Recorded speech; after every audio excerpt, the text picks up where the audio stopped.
My father put his hands on my 9-year-old daughter at the Christmas dinner table, and the entire family just watched. No one moved. No one spoke. My brother stared at his plate. My mother pressed her fingers to her lips. And my little girl, in her red velvet Christmas dress, the one she picked out herself, looked up at me from the floor with the most confused eyes I have ever seen. I had driven 4 hours for this. 4 hours, because I believed people could change. Because Lily had never had a real Christmas with her grandfather, and I thought, maybe this year, maybe now. I was wrong. My father, Gerald, is 67 years old, retired military. The kind of man who irons his shirts on Christmas morning and still expects everyone at the table by 6 sharp. I have spent my entire life trying to earn a version of his approval that, deep down, I always knew didn't exist. But this wasn't about me anymore. The moment Lily touched that chair, something crossed his face. Not anger. Something colder than that. And I didn't know yet what that chair meant. Before we continue with this video, please like, subscribe, and turn on the notification bell for updates. The chair at the end of the table had a name card on it. Laminated. Printed in Gerald's handwriting, neat, military precise. I saw it the second Lily's hand touched the back of the seat, but I wasn't close enough. I couldn't get there in time. Gerald was already moving. For a 67-year-old man, he crossed that dining room faster than I'd ever seen him move. Not rushing, purposeful. The way he used to walk toward me when I was a teenager and had done something he considered a disappointment. That slow, deliberate stride that meant consequences were coming. He placed both hands on Lily's shoulders, and he moved her, firmly, away from the chair. She stumbled, her little shoes slipped on the hardwood, and she went down. That seat isn't for her, he said. Get out. Flat. Cold. Like she was nobody. Lily is 9 years old. She wore that red dress because she wanted her grandfather to think she was pretty. She had rehearsed what she was going to say to him in the car. The room was completely silent. And on that laminated card, a name I had never heard spoken once in this family. Claire.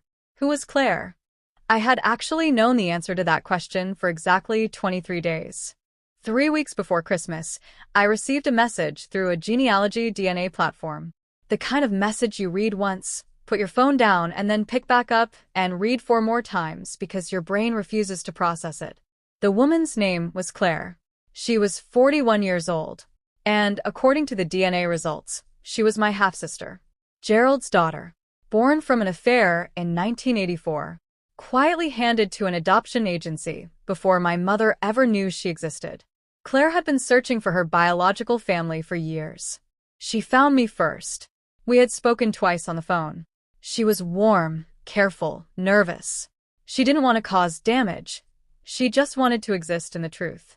I had told no one. I was still deciding what to do with it. But Gerald knew, because Gerald had been contacted too. And unlike me, he had made a decision. He had invited her to Christmas dinner.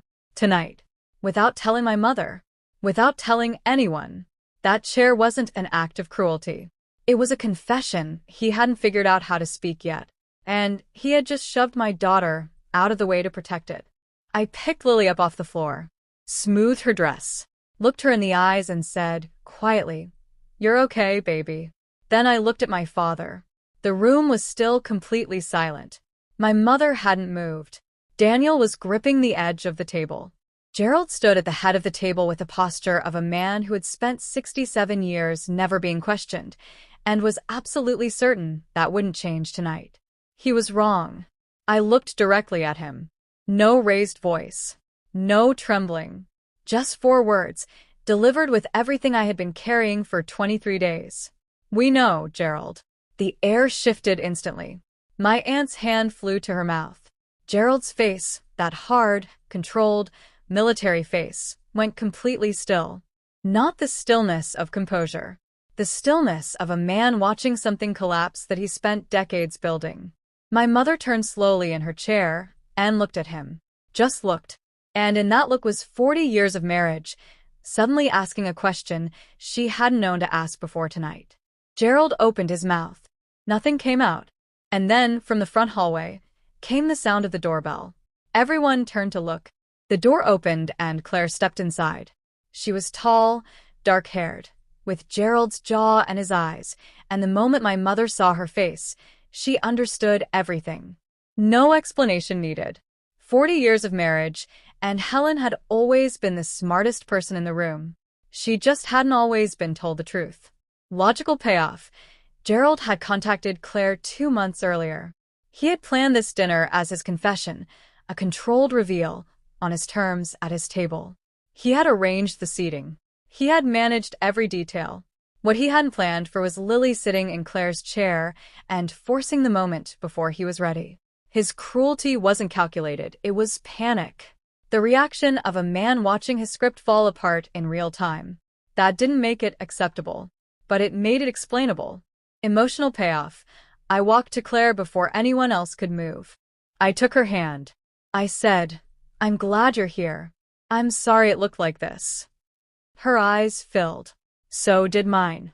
We had spoken twice on the phone, but standing there in that hallway, we recognized each other completely. Gerald watched from the dining room doorway. For the first time in my life, he looked small. Consequence payoff. My mother left the table that night and did not speak to Gerald for 6 weeks.